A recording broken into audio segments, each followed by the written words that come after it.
Eu vou explicar hoje uma coisa que a gente não entende. Então isso é uma tarefa difícil.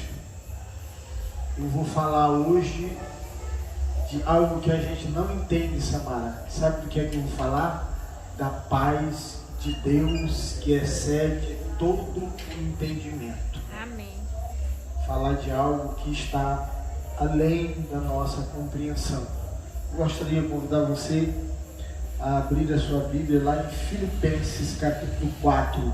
Filipenses capítulo 4, versos 6 e 7. Não andeis ansiosos de coisa alguma, em tudo, porém, sejam conhecidas diante de Deus as vossas petições pela oração e pela súplica com ações de graça. E a paz de Deus, que excede todo entendimento, guardará o vosso coração e a vossa mente em Cristo Jesus. Pai, estamos esta noite diante da Tua palavra e nós rogamos agora, Deus, que fale conosco. Use este homem, Pai, que está aqui para proclamar, Senhor, a Tua verdade. Tira do nosso meio, Pai, tudo aquilo que porventura vier tentar roubar a edificação das nossas vidas essa noite. Ó Deus, em nome de Jesus, Pai, ser conosco agora, Pai. Ser conosco, Jesus querido, amado Deus. Tu sabes a necessidade de cada um que entrou aqui nesse lugar. Tu sabe o grau de ansiedade que essa pessoa está vivendo diante das circunstâncias da sua vida, mas que esta noite ela possa encontrar a paz que tanto precisa. Amém. Assim seja, Deus, em nome de Jesus. Amém. Então, queridos, como eu falei, tem coisas que não dá para entender. Uma das coisas que a gente pode não entender é Paulo e Silas, depois de ter apanhado várias chicotadas, dentro de uma prisão, cantar louvores a Deus. Uma outra coisa é Paulo, quando ele estava também no navio, e o navio estava para naufragar, e ali naquela situação, todo mundo já havia perdido a esperança e ele não. Ele tinha paz em meio a tudo aquilo que estava acontecendo. Se você perguntar, pastor, e aí, como é que a gente entende isso? Está além da minha compreensão e da sua.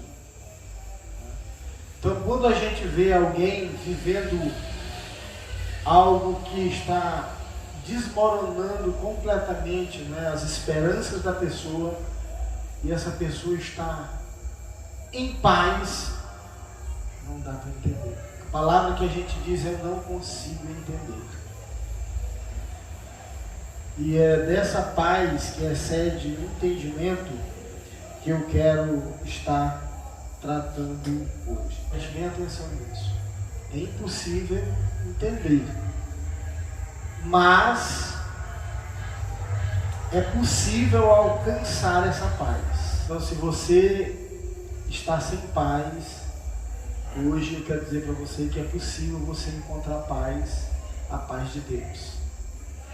E isto é uma notícia muito boa, né, para a gente que vive em meio a tanta dificuldade, né, em meio a tanta turbulência na nossa vida, e de repente eu estou trazendo aqui uma palavra para você, dizendo que embora a gente não entenda, é possível alcançar essa paz que ultrapassa as circunstâncias da vida, aquelas coisas tão difíceis, tá certo? É possível em meio a essas situações, né, a gente ter paz. Sabe por quê, queridos, que eu estou dizendo isso para você? Porque essa paz, ela não era e nunca foi algo exclusivo do apóstolo Paulo. não é algo exclusivo de um homem só. Deus, ele quer que você viva essa experiência. Porque essa paz, ela é a paz de Deus. E se é a paz de Deus, ele quer também que você tenha essa paz e Ele pode te dar essa paz. Amém? Então nós podemos receber esta paz de Deus. E paz também está muito relacionada à alegria, né? Lá no Evangelho que escreveu João, no capítulo 14, versículo 27, Jesus Cristo diz assim: a minha paz vos dou, não vos a dou como o mundo a dá.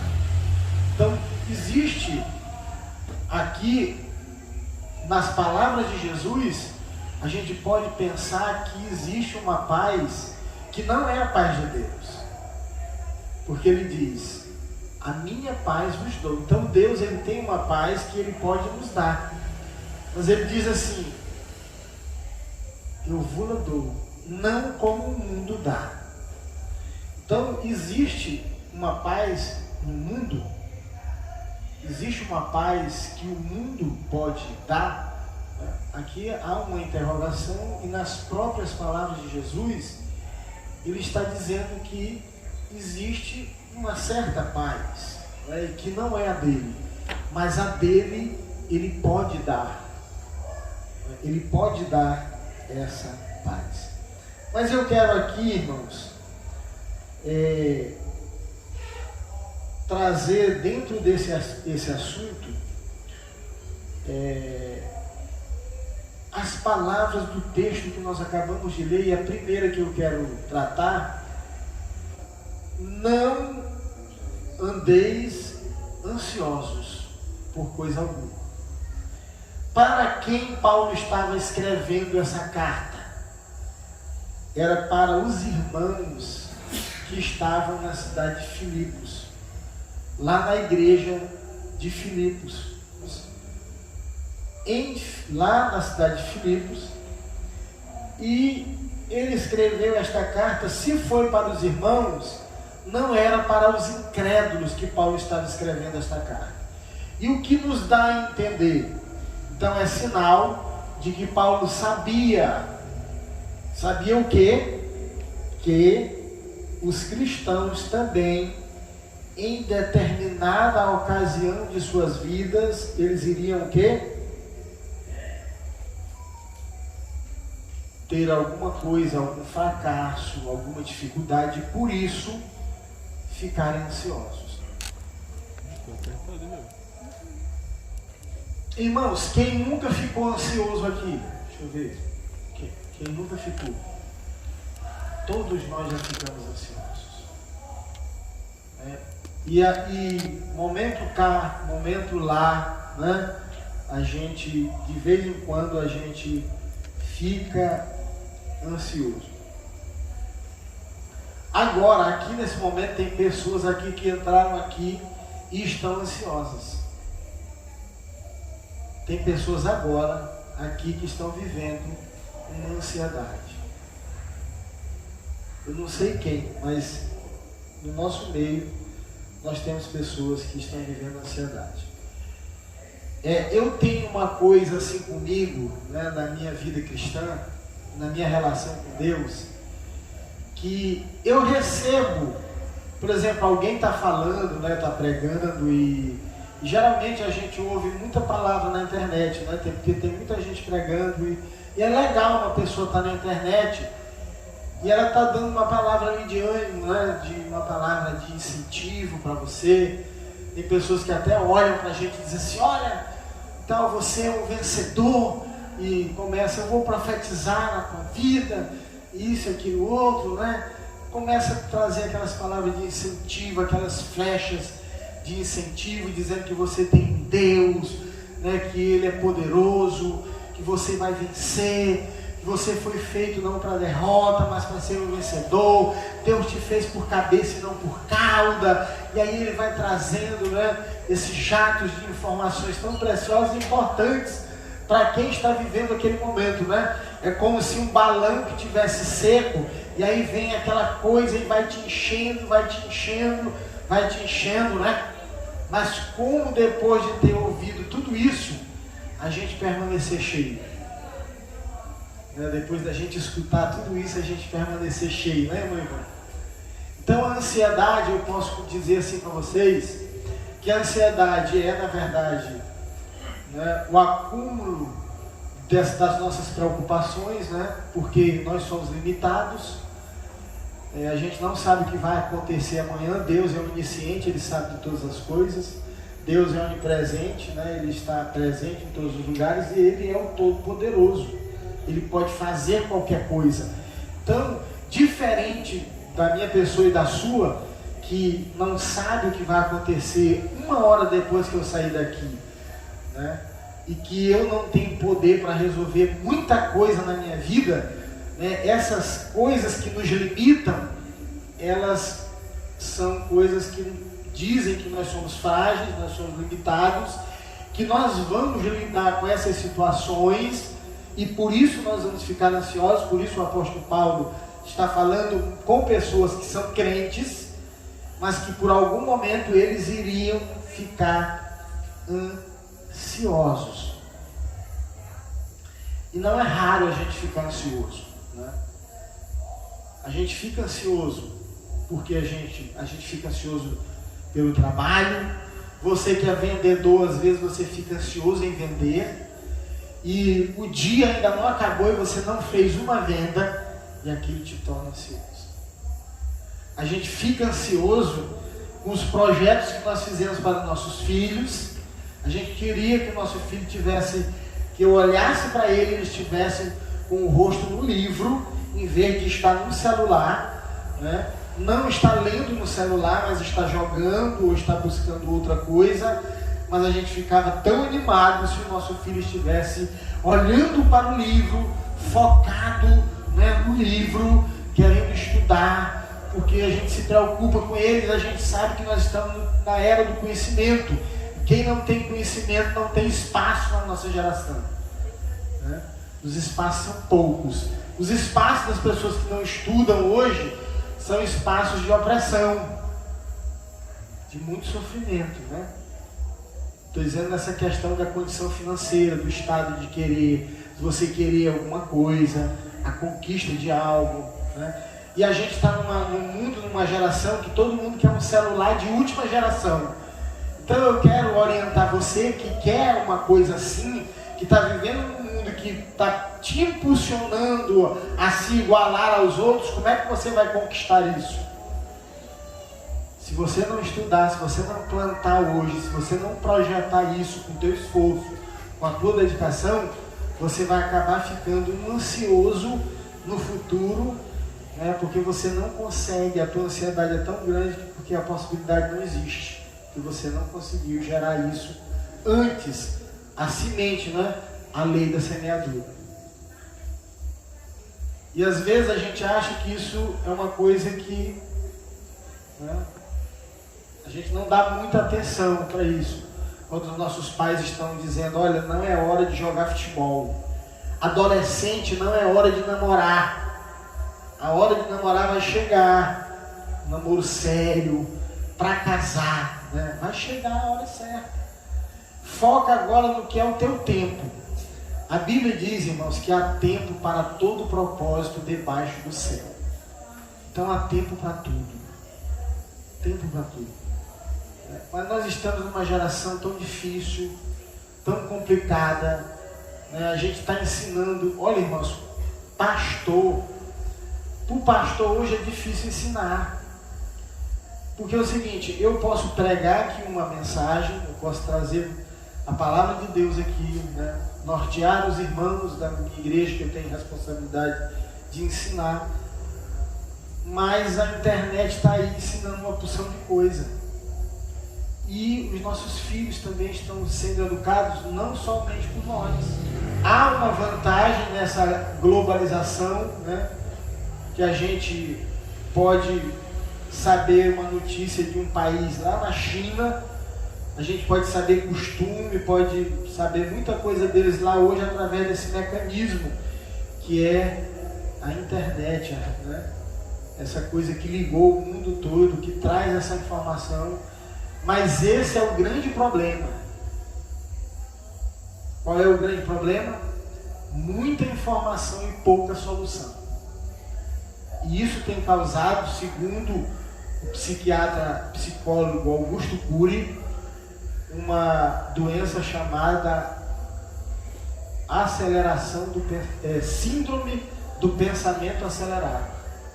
E aí ele diagnostica essa síndrome do pensamento acelerado a partir, irmão Ivan, das muitas informações que nós temos, mas que nós não conseguimos resolver as questões da nossa vida, embora são muitas informações. Quer ver uma coisa? Vai na internet agora e bota assim: quero emagrecer, quero ter barriga tanquinho.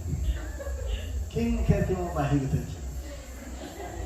Eu estou à procura de um. Tem muita gente aqui que está ansioso por uma barriga tanquinho, né? Perna torneada. Vai lá. São muitas, vai aparecer lá milhares de informações. E aí você pega aquilo, mas não consegue a barriga tanquinho. Não consegue a perna torneada.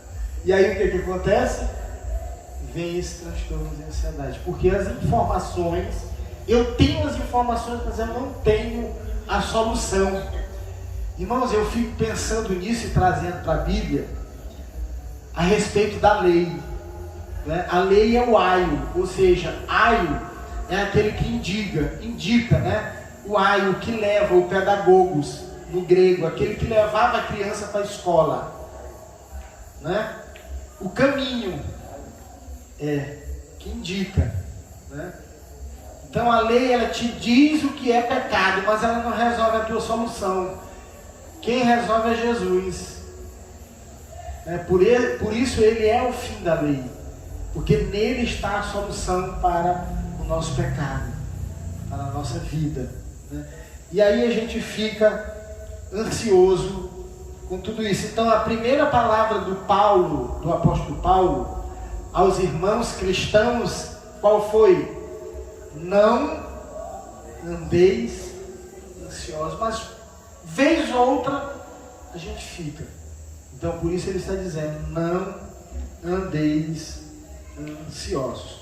Hora ou outra a gente fica, mas o que a palavra de Deus está dizendo? A gente não deve ficar. Nós não devemos ficar ansiosos.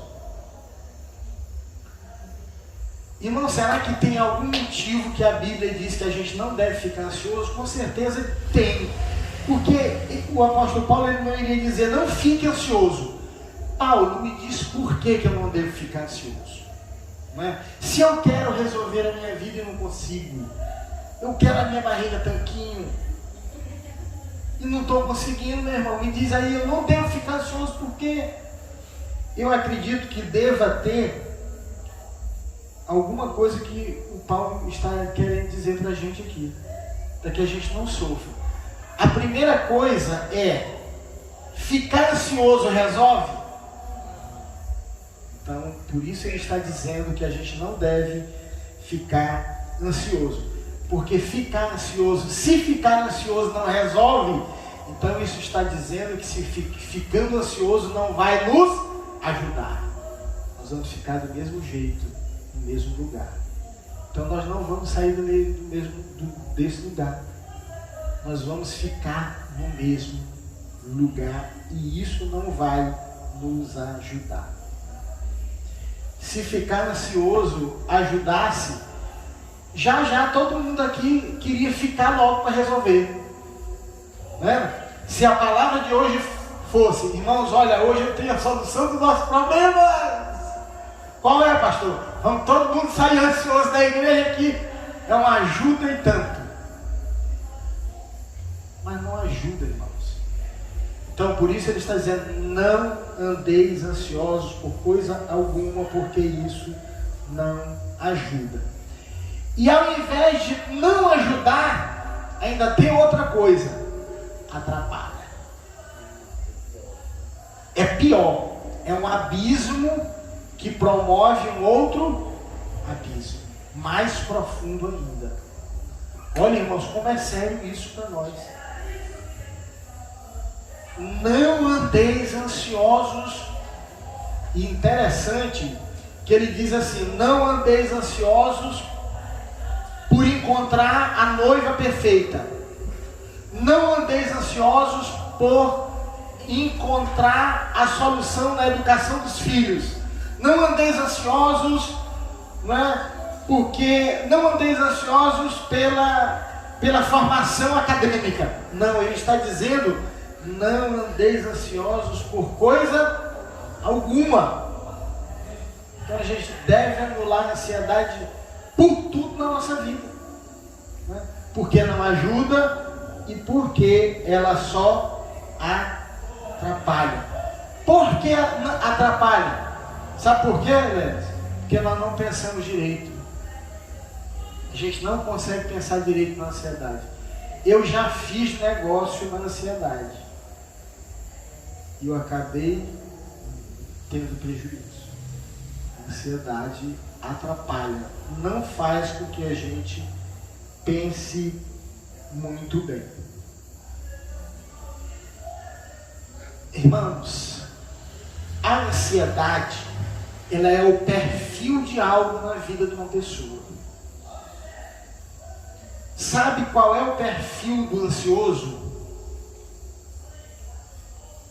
Ele é incrédulo. Esse é o perfil do ansioso. Ansiedade é falta de fé. Pastor, é uma mensagem simples essa sua, não é? Mas eu já sabia disso, pastor. Que ansiedade é falta de fé. Que bom que você sabia. Mas você tem posto em prática aquilo que você sabe? É por isso que Deus está lembrando você hoje. Você está pecando. Porque você está se tornando uma pessoa nércia, um tolo. Que a Bíblia diz que é prudente aquele que ouve a minha palavra e a põe em prática. Mas é tolo aquele que ouve e despreza. E não coloca em prática. O que o ansioso está dizendo para Deus? Ele está aqui com Deus. O que ele está dizendo para Deus? Ele está negando um dos atributos de Deus, o poder de Deus. O ansioso está negando o poder de Deus. Então aqui, queridos, eu estou dando nome ao pecado de ansiedade. Isso é um pecado, porque você é um incrédulo. Você está dizendo: tu não podes fazer nada. Porque a partir do momento que você acredita que Deus é o Todo-Poderoso, tem o controle do céu e da terra, estabeleceu o tempo, dia, noite, fez toda essa beleza aí das estrelas, chove, num período chove, no outro fica seco, dividiu a água da terra, fez tudo e muitas coisas mais, e você não consegue enxergar essa pessoa como poderosa, você está ansioso, irmãos. O pior é que a gente fica ansioso, irmão Marco, porque não tem dinheiro para comprar uma caixa de fósforo, porque está com fome, chegou de madrugada à noite, a fome está demais.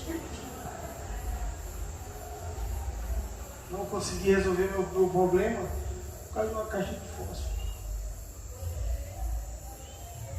Vai na conveniência dos postos que está aberto de madrugada e compra o fósforo. Vai agir, faz alguma coisa, tá certo? Não fique ansioso, não fique parado. Aí Deus, ele quer fazer algo com a sua vida. Teve um cidadão que ele tem uma frase interessante sobre a questão da ansiedade. Ele diz que a ansiedade, ela não pode resolver, E o que isto quer dizer? Quando ele diz assim: começo da ansiedade é o fim da fé. E o começo da verdadeira fé é o fim da ansiedade. Então, se alguém hoje deixou a ansiedade, você é privilegiado, porque você hoje está uma pessoa de fé. Eu gosto muito nos anos 80, 90, surgiu corinhos de batalha espiritual. Nessa época as igrejas estavam com essa revolução de uma teologia de batalha espiritual. E os corinhos que surgiam nesse período eram muito falando sobre isso, né? Embora, amados, a gente tem que ter sabedoria, né, nessa questão da teologia, porque há muitos críticos, né, os teólogos, alguns criticam os outros, porque fala de teologia da prosperidade, teologia de batalha espiritual, e na época surgia essa teologia da batalha espiritual, mas a gente sabe que a gente vive realmente numa batalha, né? O apóstolo Paulo diz, combati o bom combate. Então, se ele está falando de combate, ele está falando de uma batalha, né? E essa batalha, ela é espiritual, ela é carnal também, né? Porque ele está lutando contra ele mesmo, para agradar a Deus, porque ele não morreu ainda, a carne está viva, como dizia um amigo meu lá no serviço, a carne reina.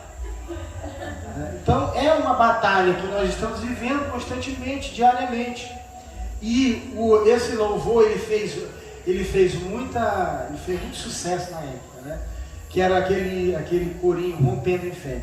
Diz assim: cada vez que a minha fé é provada, tu me dás a chance de crescer pouco mais. Ele dizia: as montanhas e vales, desertos e mares que atravessam me levam para perto de ti. Aí ele diz: minhas provações não são maiores que o meu Deus, e não vão me impedir de caminhar. Ele diz assim, ó: se diante de mim não se abrir o mar, Deus vai me fazer andar como Pedro sobre as águas. Ele diz: rompendo em fé,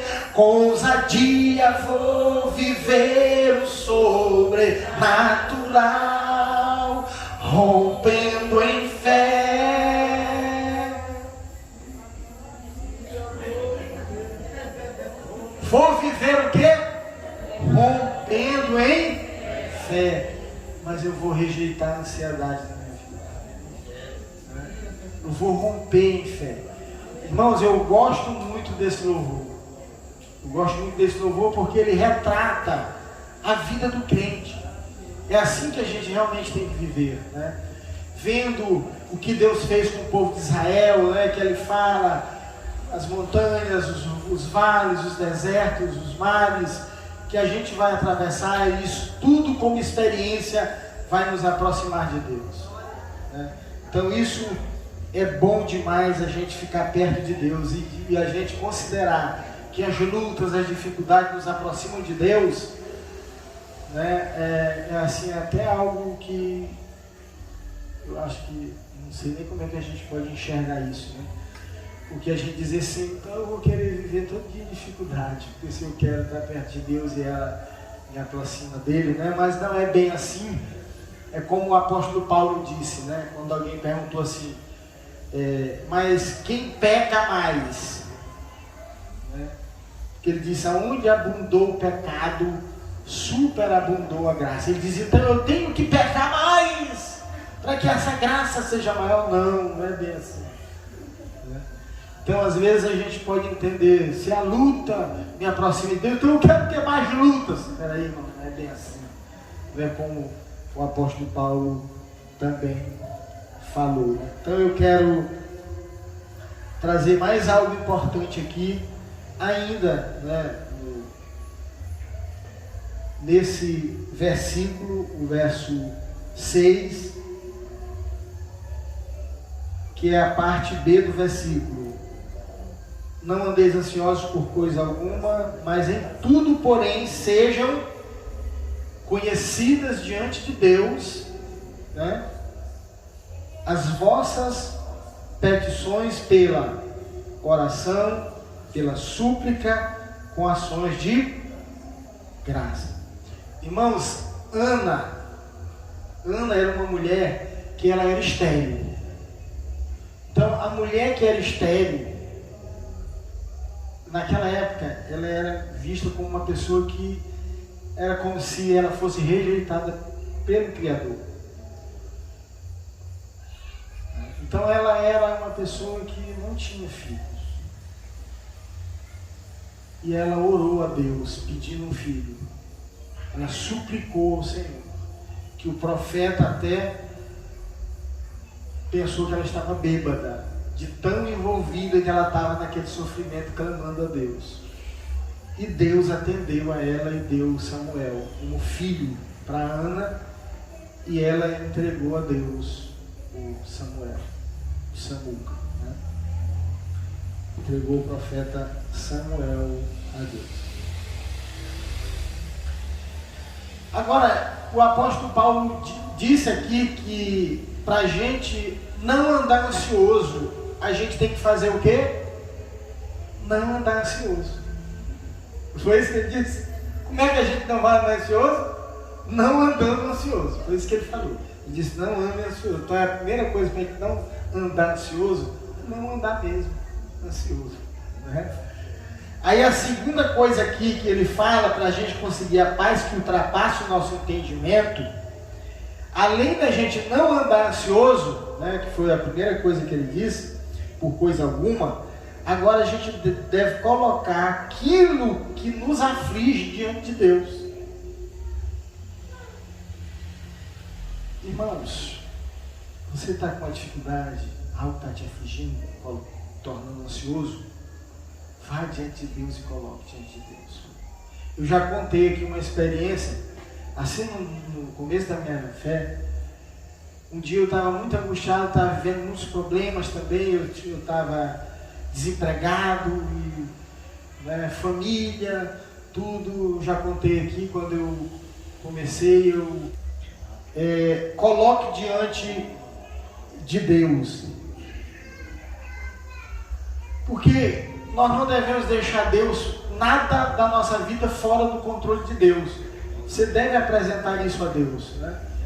E o que eu queria dizer, na verdade, quando eu comecei minha fé, é que eu procurei um irmão para ele orar por mim, que eu estava, né, com problema e tudo. E aí eu fui pedir para o irmão orar para mim, né, por mim, porque ele era um irmão que falava em língua, ele revelava e tal. E aí eu fui lá, eu vou lá no irmão Cardoso, era o Cardoso o nome dele. Se eu vou lá orar com o irmão Cardoso, eu cheguei lá e tudo. Você, pai, irmão Cardoso, queria que o senhor orasse por mim aí, para ver o que Deus diz aí para mim, que eu estou assim e tal. Tava buscando tipo um cartomante, né? Tem muito crente assim, que tá tipo eu antigamente, né? Novo na fé.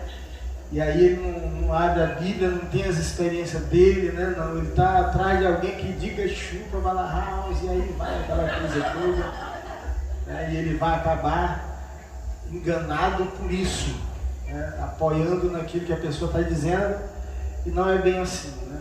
A gente vai ter que passar por esse momento de ansiedade, a gente vai ter que aprender a não ficar ansioso. Quem tem que abandonar isso somos nós. Chegar no momento de crer em Deus, né? Deixar de ser incrédulo, passar a crer em Deus. É isso que o apóstolo Paulo está querendo dizer, porque quando eu creio em Deus, eu vou colocar tudo diante dele.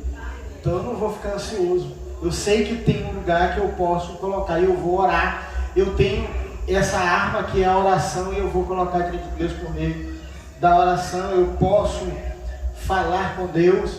Não há problema tão grande que Deus ele não possa resolver, e o maior que seja, ainda assim, melhor ainda, ele deve ser colocado diante de Deus, tá certo? Então, seja qual for, não fique ansioso, mas coloque diante de Deus.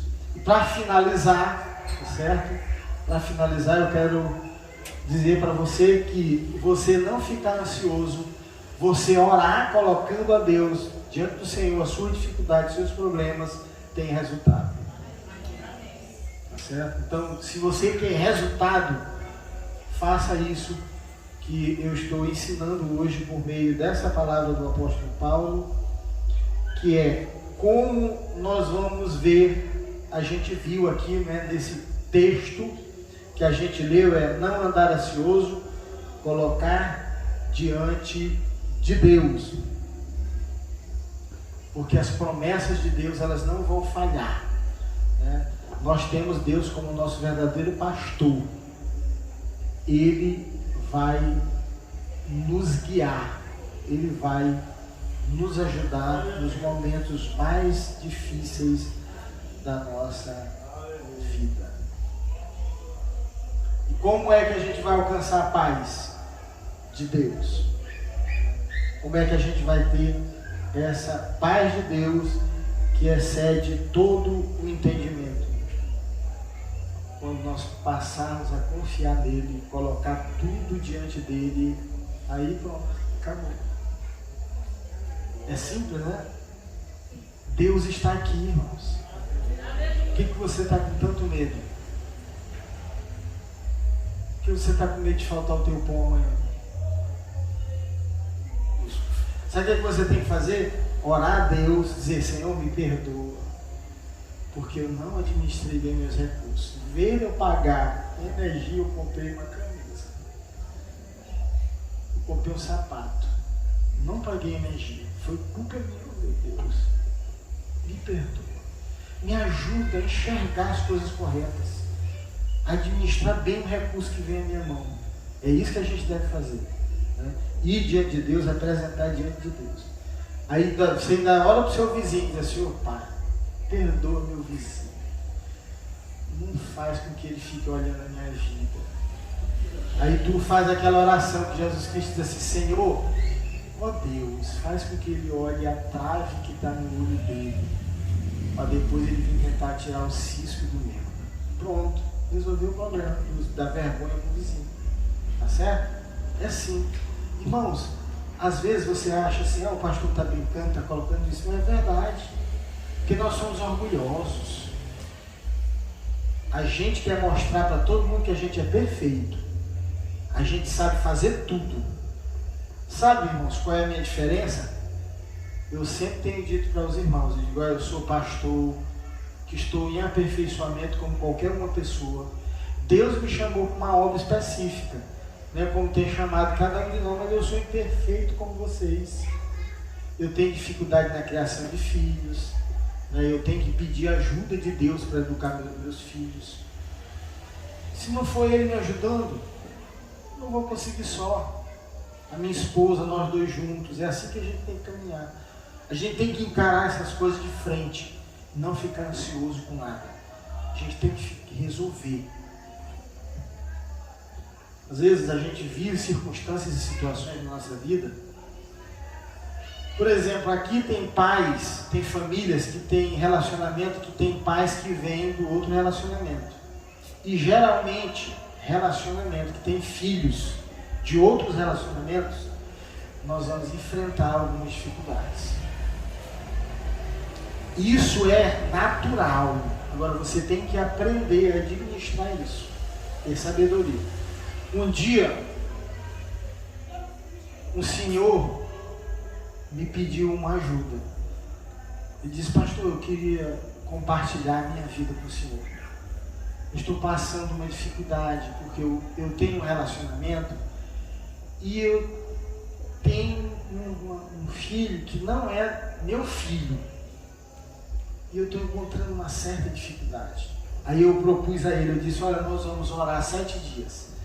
Depois de 7 dias a gente vai começar a trabalhar as outras coisas.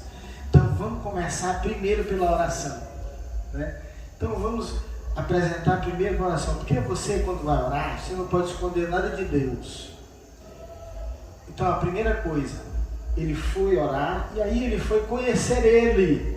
Ele foi ver onde era que ele estava falhando, que ele tinha que conversar com Deus, ele tinha que dizer tudo que ele estava passando. Então, quando ele tinha que conversar com Deus, ele tinha que te dizer: Carol, o que era que ele estava vivendo, o que era a dificuldade, e aquilo foi trazendo na memória dele que ele estava fazendo algumas coisas que ele tinha que deixar de fazer.